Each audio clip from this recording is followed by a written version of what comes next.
In commemoration of World Oceans Day today, various government agencies and ministries held a marine expo for school students.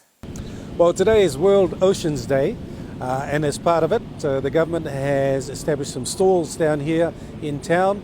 We have 8 government departments and ministries that have a responsibility, either regulatory or monitoring, from an environmental or from a fisheries perspective or from a seabeds perspective of our oceans.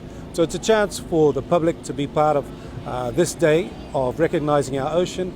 We've also got school children down here to have a look at some of the work that our government agencies do, and also our NGO groups who are part of this World Oceans Day. As a country, we consider ourselves stewards of our ocean. Our ocean for us is very important. It's a lifeline, it's a lifeblood to our economy. A lot of our tourism activities rely on the sea and the ocean and the lagoons. So the protection and maintenance of our lagoons and our ocean is really important. It's critical for our country, for our economy. Moving forward, we are looking at turning into our ocean for our future prosperity. As a country that is 99.99% ocean, it's inevitable that we will turn to our ocean for our future safety, for our future livelihood, and for our future prosperity. So I encourage everybody, if you're not doing anything, come on down, have a look, join the celebration as part of the Day for Oceans. It's sure to be a fun day. Well, that's right. I mean, we're 2 million square kilometres of ocean. That's our country. It's an ocean country, so we're a large ocean state, as opposed, I guess, to being called a small island state. But for us, our ocean is important, as I said, and in it lies the future prosperity of our future generations, as well as today's generation.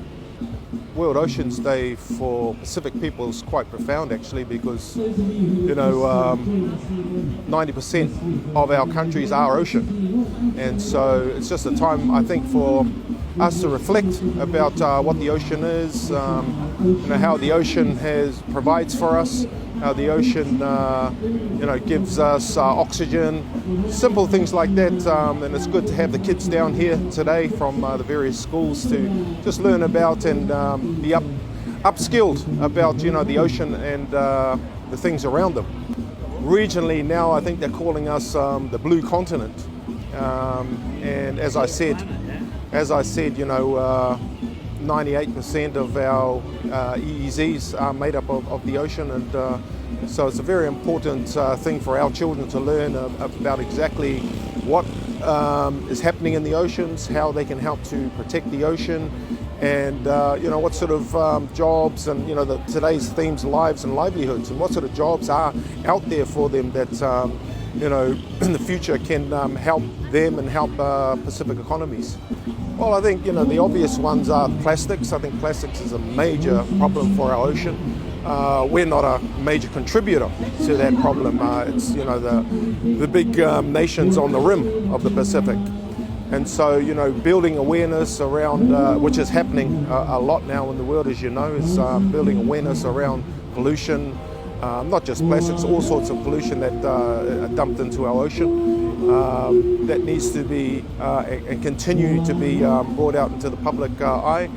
And as I said, as children are growing up and becoming leaders and becoming industry people, that they'll be able to assist in all those things. And I think on an international and regional stage, we can go to the rest of the world and say, hey, we're doing all these things that we possibly can. We're, even with our renewable energy sort of aspirations. Yeah. That's another example of how small island nations are doing better than most other countries.